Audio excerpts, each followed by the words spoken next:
Mahindra Scorpio mHawk diesel variant காரில் வண்டி start ஆகலைன்னு சொல்லி வண்டியை ரெக்கவரி பண்ணி நம்ம ஒர்க் ஷாப்க்கு எடுத்து வந்தாங்க. வண்டியை செல்ஃப் போட்டு செக் பண்ணி பார்த்தால வண்டி செல்ஃப் ஆச்சு, ஆனால் வண்டி ஸ்டார்ட் ஆகலை. அதனால் நம்ம ஸ்கேன் மோடு செக் பண்ணி பார்த்தால கிட்டத்தட்ட அந்த வண்டியில் வந்து நிறையா கம்ப்ளைண்ட் காமிச்சிச்சு. அதனால் அந்த கம்ப்ளைண்ட் ஃபுல்லாக செக் பண்ணி பார்த்தால ஃப்ளேவில் சென்சாரு கிட்டத்தட்ட ஒரு சைடு வந்து வயரிங் ஃபுல்லாமே எலி கடிச்சு மெயின் எடுத்து டச் ஆகி வயரிங் ஃபுல்லாக பஸ்ட்டாக இருந்துச்சு. உங்களுக்கு பார்த்தாலே நல்லாவே தெரியும். ஒரு சைடு அந்த ஃப்ளேவில் சென்சார் கப்ளர்லாம் நல்லா கட்டாகி இருந்துச்சு.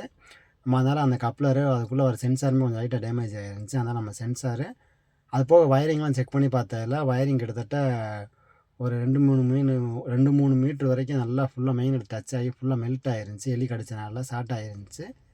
இதனால் கிட்டத்தட்ட வண்டி ஸ்டார்ட் ஆகாமல் ஒரு 2-3 வாரம் கஸ்டமர் வீட்டிலே போட்டிருந்தாங்க.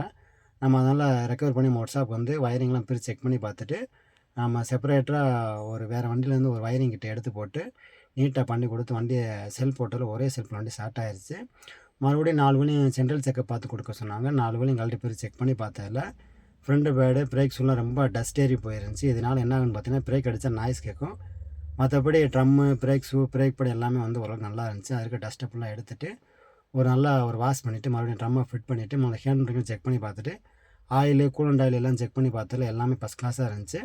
ஒரு வாட்டர் வாஷ் பண்ணிவிட்டு ஃபஸ்ட் கிளாஸாக இருந்தனால உள்ள எலி புழுக்க ரொம்ப இருந்தனால ஒரு வாட்டர் வாஷ் பண்ணிவிட்டு ஒரு 10-15 கிலோமீட்டர் நல்லா ஓட்டி பார்த்துட்டு ஃபேன்லாம் கரெக்டாக ஓடுன்னு செக் பண்ணி பார்த்துட்டு வண்டியை கஸ்டமர்கிட்ட கொடுத்தேன். கஸ்டமர் சாட்டிஸ்ஃபைடாக இருந்தாங்க.